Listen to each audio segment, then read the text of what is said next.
ξέρω, δεν μοιάζω πολύ εντυπωσιακό πια, με τους ξεφτισμένους σοβάδες και τα ξύλινα παντζούρια μου που κρέμονται σαν κουρασμένοι ώμοι. Αλλά τι να κάνουμε. Ο χρόνος περνάει και εγώ στέκομαι εδώ, πάντα εδώ. Έχω δει γενιές να περνούν, αμάξια να έρχονται και να φεύγουν, ανθρώπους να ζουν και να χάνονται. Και ναι, έχω ιστορίες να διηγηθώ. Ήταν κάποτε το ταβερνάκι στο Ισόγειο. Τι γλέντια γίνονταν εδώ. Ήχοι από τάβλη, φωνές και τραγούδια που αντιχούσαν στους στίχους μου. Αγαπώ το τάβλη. Θυμάμαι τα βράδια που οι άντρες κάθονταν στα ξύλινα τραπεζάκια, χτυπούσαν τα πουλια και φώναζαν «Αμάν ρε Μίτσο, τι έκανες πάλι?» Τώρα σιωπή. Παίζω τάβλη μόνος μου. Κάθε χτύπημα είναι μια μικρή αναμέτρηση με το χρόνο. Έχω μάθει να ζω με αυτήν, αν και μερικές φορές πιάνω τον εαυτό μου να τη μισεί. Δεν αντέχω τη φασαρία των άλλων, ξέρετε.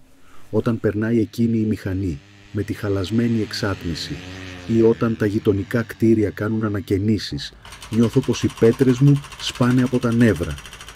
Καπνίζω φυσικά. Ασταμάτητα και τότε και τώρα.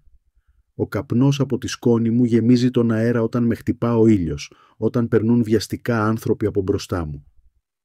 Είναι σαν μια συνήθεια που δεν μπορώ να κόψω. Και να μετακινηθώ. Αστεία πράγματα. Εδώ στέκομαι και θα στέκομαι όσο αντέξουν τα θεμέλια μου.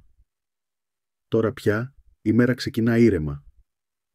Μια γυναίκα περνά με τα ψώνια της. Ένα παιδί φωνάζει τη γιαγιά του από απέναντι. Σκέφτομαι πως είναι ωραία όταν όλα κυλούν ήσυχα. Περνά μια ώρα, 2 ώρες. Ο ήλιος φτάνει στο ζενήθ του και εγώ έχω κουραστεί να θυμώνω.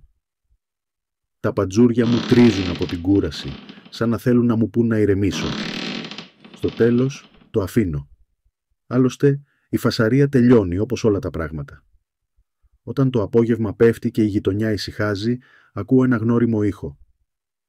Ταβέρνα δεν υπάρχει πια, αλλά από κάπου μακριά κάποιος χτυπά πουλια πάνω σε ξύλο.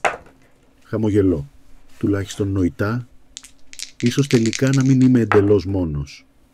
Και ίσως με κάποιον τρόπο να παίζω ακόμα το παιχνίδι μου.